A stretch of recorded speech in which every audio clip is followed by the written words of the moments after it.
Greetings. Here's a brief summary of The Psychology of Money by Morgan Housel.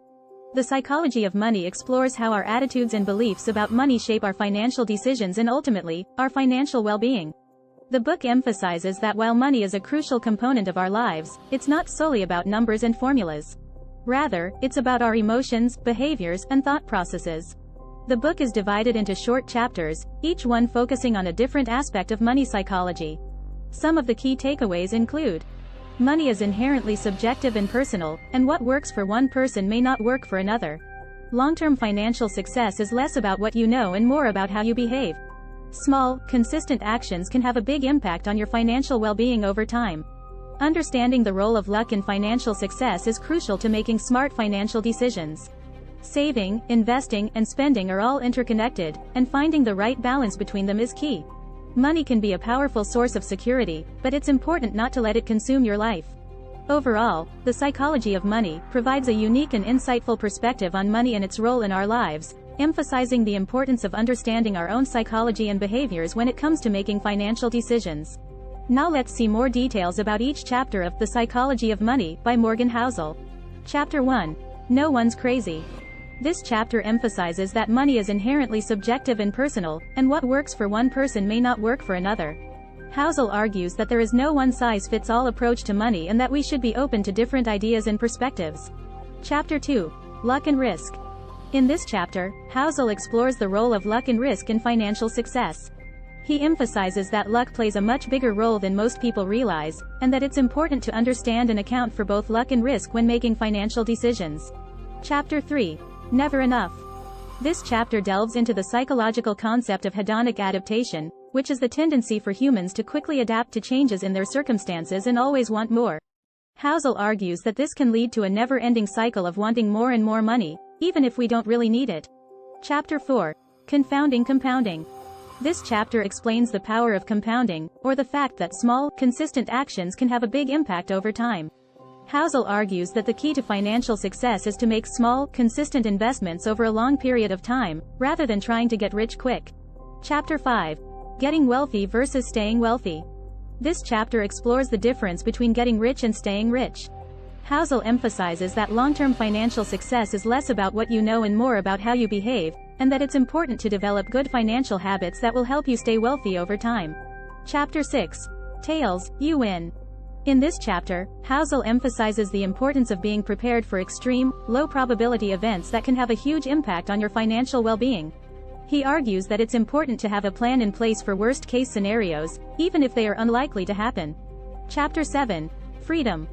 This chapter explores the psychological benefits of financial independence and the fact that money can be a powerful source of security.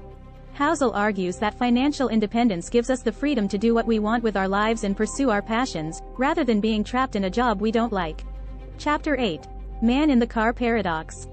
This chapter explains the paradox that many people who have achieved financial success still feel anxious and insecure about their finances.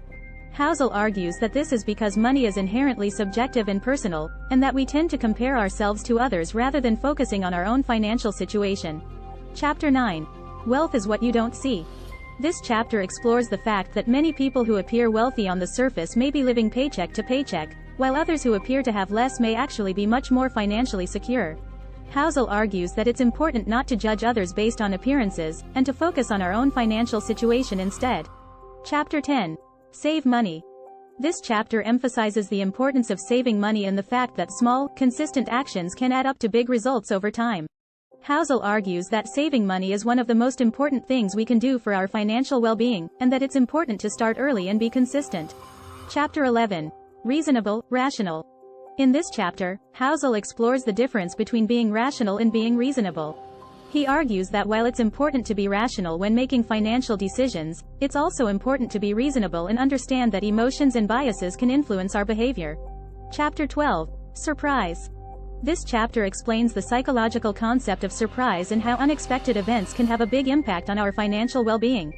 Housel argues that it is important to be prepared for unexpected events and to have a plan in place for how to handle them. Chapter 13. Room for error. This chapter emphasizes the importance of leaving room for error in our financial plans. Housel argues that unexpected events will inevitably happen, and that it's important to have a cushion to fall back on when things don't go according to plan. Chapter 14. You'll change. In this chapter, Housel explores the fact that our financial goals and priorities will inevitably change over time, and that it's important to be flexible and adapt to these changes. He argues that the key to long-term financial success is to focus on building good financial habits and being adaptable to changing circumstances. Chapter 15. Nothing's free. This chapter explores the fact that there is always a cost to everything we do with our money, even if it's not immediately apparent. Housel argues that it's important to be mindful of the costs of our financial decisions and to make sure that we're getting a good value for our money. Chapter 16. You and me. This chapter emphasizes the fact that money is a social construct and that our financial behavior is influenced by the people around us. Housel argues that it's important to surround ourselves with people who have good financial habits and to be mindful of how our social networks can influence our financial decisions. Chapter 17. Save the world. In this chapter, Housel explores the idea that our financial decisions can have a bigger impact than just our own lives, and that we have a responsibility to use our money to make a positive impact on the world. He argues that we should be mindful of how our financial decisions can contribute to a more just and sustainable society.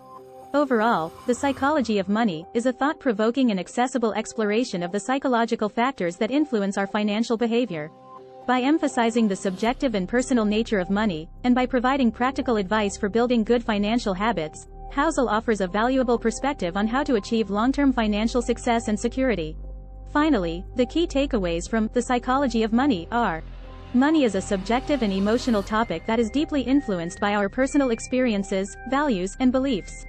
Good financial behavior is less about financial knowledge and more about good habits, such as saving consistently, living below your means, and being patient with investments. It's important to plan for the unexpected by having a cushion of savings and being flexible in your financial plans. Surrounding yourself with people who have good financial habits can positively influence your own behavior. Your financial decisions can have a positive impact on the world, so it's important to be mindful of the impact of your choices. Bonus. Some actionable items from the book include: start saving early and consistently, even if it's a small amount. The power of compound interest can grow your wealth over time. Live below your means and avoid lifestyle inflation. Just because you earn more doesn't mean you have to spend more. Have a plan in place for unexpected events, such as an emergency fund or insurance coverage. Surround yourself with people who have good financial habits and seek out resources for improving your financial knowledge and skills. Consider the impact of your financial decisions on society and the environment, and look for opportunities to use your money for good causes. Thank you for watching this video. If you like this video, please like and subscribe, and don't forget to check my other videos.